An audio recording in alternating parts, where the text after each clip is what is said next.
The disappearance of Novalis colony was dismissed too quickly. 1 minute it was a thriving hub, a peaceful outpost on the edge of human space. The next, it went dark, no warning, no distress signal.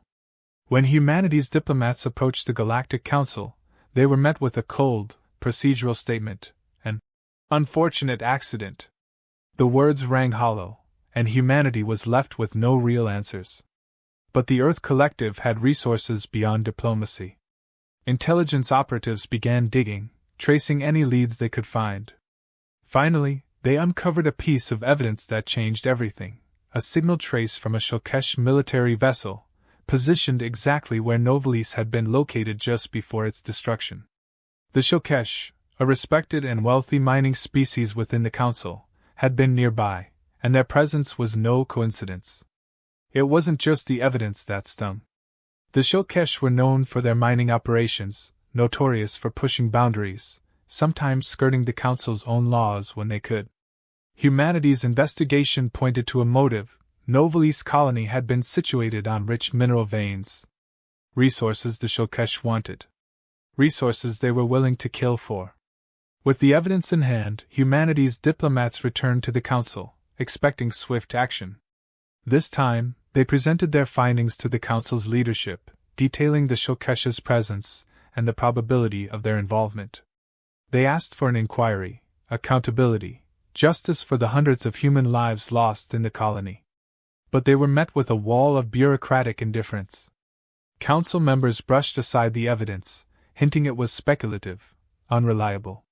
The request was declined, the issue buried under formalities and red tape. For centuries, humanity had been the example of restraint and diplomacy in the galaxy. They'd fought their wars, seen the worst of conflict, and dedicated themselves to peace as part of the Council. But this was a blatant dismissal of justice, a silencing of their voice. Earth's leaders returned from the Council session enraged, wounded by the callousness shown toward human lives.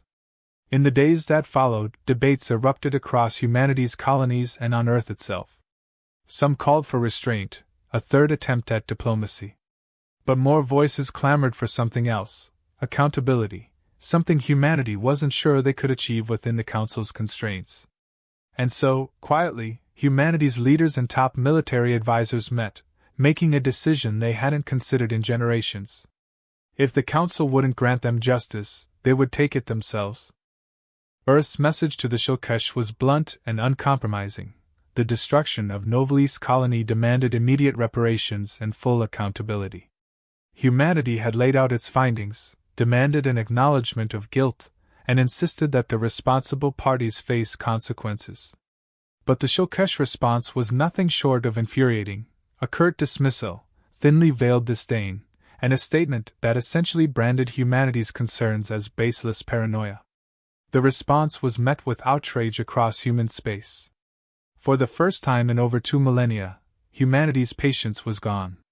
The Earth Collective's leaders, once champions of diplomacy, found themselves with no choice but to consider a path that many thought had been closed forever. Humanity's most elite forces, the Silent Fleet, kept in reserve for purely defensive purposes, were quietly mobilized, and covert intelligence channels began humming with activity. Earth was preparing for something it hadn't faced in centuries: open conflict. Behind closed doors, Earth's high-ranking officials recalled a history the rest of the galaxy had forgotten. Long before they'd embrace peace, humanity had honed war into an art form. Earth had survived brutal wars, battles that pushed them to the brink of extinction. This forgotten legacy, hidden beneath a veneer of peace, was humanity's last resort, and the Shokesh had just awakened it. Meanwhile, the Shokesh seemed oblivious to the storm brewing around them. They underestimated humanity, dismissing them as a passive species without the stomach for a fight. It was a fatal miscalculation. Fueled by the demand for justice and a deep-seated frustration with the Council's dismissive attitude, humanity's resolve hardened. The final trigger came when intelligence operatives intercepted plans for another Shokesh raid on a remote human outpost. It was clear the Shokesh intended to press further, assuming humanity's silence would continue. With the latest threat confirmed, Earth took a decisive step. Leaders across human colonies and Earth itself unified in an unprecedented decision. They announced humanity's first declaration of war in over 2,000 years, targeting the Shulkesh directly. Within hours, the news spread like wildfire, stunning the galaxy. Council members who had believed humanity incapable of such action were now forced to reckon with a new reality.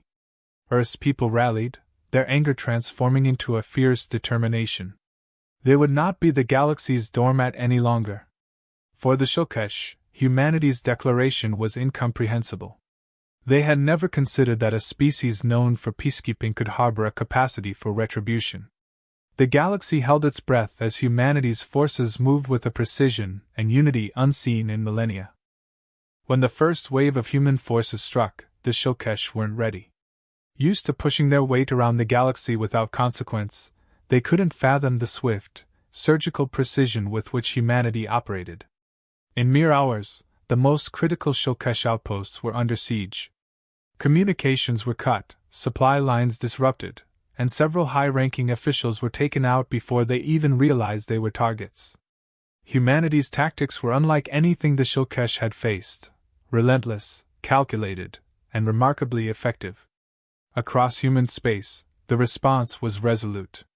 The Earth Collective had made its stance clear. This wasn't just a battle over a single colony or resources. It was a reckoning. For too long, humanity had been dismissed, underestimated, and kept in check by the Council's bureaucracy. But now, that restraint was gone, and every strike carried with it a message: humanity would no longer be ignored. The Council convened in an emergency session, their usual composed facades slipping as they grappled with the escalating situation. They had never expected humanity, the so-called diplomats of the galaxy, to respond with this level of force. Whispers spread among council members about the true extent of humanity's military capabilities. Rumors that had once seemed like relics of ancient history now felt terrifyingly real. How much had humanity hidden over the centuries? The question lingered, casting doubt and fear across the council chamber. The Shulkesh, desperate and reeling from the rapid losses, petitioned the council for assistance, painting humanity as a rogue species bent on unjustified aggression. But the Shulkesh leaders were far less forthcoming about their own actions, conveniently omitting their hand in Novalis's destruction and the subsequent threats to human territories. Some council members, however, weren't so easily deceived. A few remembered the earlier council meeting, where humanity's appeals had been disregarded. The council's own credibility was now under scrutiny, as accusations of negligence and corruption began to surface. Undeterred by the council's political maneuvers, humanity pressed forward. Each strike was designed to cripple the Shulkesh's infrastructure, disrupting their mining operations, supply routes, and military command centers. The Silent Fleet, operating with unparalleled efficiency, executed maneuvers that left the Shulkesh floundering. The galaxy watched in stunned silence as humanity dismantled one of the Council's most prominent species, revealing a side of Earth that few had ever witnessed. Even as the Shulkesh scrambled to recover, humanity's focus remained razor-sharp. They had learned from their own brutal history that wars were not won by brute force alone. Psychological warfare, misinformation, and fear, these were also weapons, and humanity wielded them expertly. In carefully orchestrated broadcasts, humanity exposed the Shulkesh's crimes, broadcasting evidence of the atrocities committed against Novalis and other colonies. The galaxy now saw the truth of the Shulkesh's actions and the Council's complicit silence. The Council's attempts at mediation were ignored. Humanity's message was unambiguous. They wouldn't stop until justice was achieved, no matter how many Council decrees or ultimatums came their way. As the war dragged on, the Galactic Council grew desperate. The Shulkesh were falling rapidly, their power crumbling under humanity's relentless assault. The Council, fearing the destabilization of the entire alliance, issued an ultimatum: humanity was to cease all hostilities, or the Council itself would intervene. But humanity was ready. With calm defiance, they presented a bombshell of their own. In a live broadcast that reached every Council member, an alien civilization, humanity unveiled damning evidence of corruption within the Council. Records, intercepted transmissions, and financial logs exposed that certain council leaders had knowingly turned a blind eye to the Shulkesha's actions in exchange for lucrative mining deals. These leaders, respected pillars of the council, had put personal profit above the safety of their own members, leaving humanity's colonies vulnerable to slaughter. The galaxy watched in horror as the facade of a benevolent council crumbled. The evidence was undeniable, and the shockwave rippled across the stars. Alien races who had long suffered under the thumb of council-sanctioned exploitation saw humanity's struggle as their own. The council chambers erupted into chaos, with accusations flying as member species demanded explanations. For centuries, the council had presented itself as the arbiter of peace, but humanity's revelations exposed the rotten core. Humanity didn't stop there. They reached out directly to these disillusioned races, forming an alliance against the corrupt factions within the Council. This new coalition, the Intergalactic Free Alliance, swore to challenge the Council's abuse of power. Longtime allies, former enemies, and neutral species alike found common ground in humanity's call for justice. Across the galaxy, they rallied to humanity's side, willing to fight for a future free from Council exploitation. The Council tried to regain control, scrambling to paint humanity as an aggressor. But it was too late. The truth was out, and the galaxy was united in anger and betrayal. War erupted on a grander scale, with humanity and their new allies launching coordinated strikes against Shulkesh strongholds and Council-aligned forces. Humanity's leadership inspired trust in unity, their resilience igniting a fire in races that had once been oppressed. Human forces led the charge, employing tactics both brilliant and unconventional. They fought not with overwhelming numbers but with intelligence, precision, and an understanding of their allies' unique strengths. Guerrilla warfare, targeted sabotage, and strategic strikes became their hallmark, and with each victory, the Council's grip weakened. The Shulkesh, once proud and unyielding, buckled under the pressure. Their defenses shattered, their leaders surrendered, and their influence over Council decisions vanished. Other corrupt officials were ousted or fled, knowing their time was over. One by one, the old powers fell, unable to withstand the combined might and moral resolve of humanity and their allies. In the aftermath, the Council was a shadow of its former self. Key leaders were removed from power, and those who remained were forced to reckon with the consequences of their betrayal. Humanity, alongside other liberated races, proposed a restructuring of the Council, establishing new systems to ensure transparency, accountability, and justice for all member species. The galaxy was irrevocably changed. Humanity, once dismissed as pacifists and diplomats, had shattered the Council's hold and inspired a new era. Their stand against corruption and exploitation would be remembered for generations. The Intergalactic Free Alliance took its place as a beacon of hope, committed to protecting freedom and equality across the stars. As peace settled once again, humanity's role was clear. They were no longer merely members of the galaxy. They were its defenders, its voice for justice, and a force to be respected. The Council, reborn, would carry this lesson forward, ensuring that never again would power be held without accountability. The galaxy entered a tense calm after the Council's corruption had been laid bare. Across dozens of star systems, species who had long suffered under the Council's hidden exploitation found themselves rallying to the cause of justice. Humanity, now leading a coalition of allies, became a symbol of defiance against unchecked power. They called their alliance the Intergalactic Free Alliance, a coalition of free worlds standing against tyranny and oppression. From the smallest backwater worlds to the greatest core civilizations, they banded together, all inspired by humanity's courage and clarity of purpose. At the heart of this alliance, humanity's strategies were revolutionary. They didn't seek to dominate. Instead, they united their allies by respecting each culture's unique strengths. As the Free Alliance grew, so did its resolve. People who had once believed that the Council's rule was unbreakable now saw hope, and with it came stories of defiance and small acts of rebellion from across the galaxy. Humanity led from the front, embracing their role as both warriors and diplomats. The battles escalated as the Free Alliance took the fight to Council-controlled territories. Humanity's forces, alongside their alien allies, launched daring strikes on Shulkesh fortresses and corrupt council outposts. In these confrontations, humanity's military ingenuity shone. They fought with tactics that blended centuries-old human warfare with cutting-edge interstellar technology. Every assault was calculated, every victory amplified to rally support. The Free Alliance became a force that the galaxy couldn't ignore, a beacon of hope that no amount of council propaganda could diminish. Meanwhile, on worlds liberated by the Free Alliance, celebrations erupted.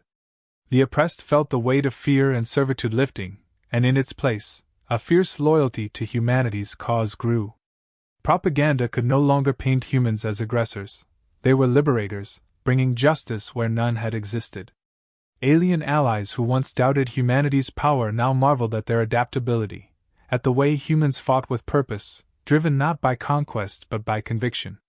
The Council, desperate to hold on to its crumbling authority, issued a final ultimatum, a call for total war against the Free Alliance. They warned that any race supporting humanity would face annihilation, hoping to divide humanity's allies through fear. But this threat only served to unite the Free Alliance further. Leaders of once rival species stood shoulder to shoulder, declaring that they would not bend to intimidation. They would fight not just for humanity, but for a future free from the Council's shadow. The Free Alliance responded with a declaration of their own. They called for the dissolution of the corrupt Council and demanded a new era of transparency and equity.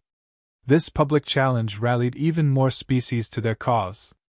The galaxy's citizens, long denied a voice, began to rise up in protest, emboldened by humanity's courage. A series of intense battles followed, each one a testament to the unbreakable will of the Free Alliance. As the Council forces weakened, key factions within their ranks saw the writing on the wall and defected to the Free Alliance. Old rivalries were cast aside as species that once warred with each other now fought side by side, united by a vision of a just galaxy. Humanity's leaders, seeing the importance of every ally, worked tirelessly to keep morale high and communication open. They showed that their strength wasn't just in warfare but in the bonds they forged. Finally, in the climactic battle over the Council's central planet, the Free Alliance struck a decisive blow. Ships from every allied race filled the skies, a unified armada that embodied the will of billions. The Council's last defenses fell, and the ancient institutions that had once controlled the galaxy were dismantled in a matter of days. Corrupt officials surrendered or were brought to justice, and the galaxy stood on the brink of a new era. With victory secured, humanity and their allies turned to rebuilding. Together, they established a reformed council, one that would be held accountable to the people it served. Humanity's vision of a united galaxy, one built on respect, cooperation, and mutual defense, became a reality. The Free Alliance had proven that justice was not a relic of the past but a living promise, one worth fighting for. In the aftermath, humanity was celebrated not as conquerors but as liberators. They had shown that even in the darkest times, the spirit of unity could overcome any obstacle. Across the stars, monuments were raised to honor the sacrifices made, and humanity was forever remembered as the race that broke a 2,500-year peace not for power, but for justice. The galaxy, once fragmented and fearful, now looked to the future with hope and determination. Humanity had forged a legacy that would inspire generations to come.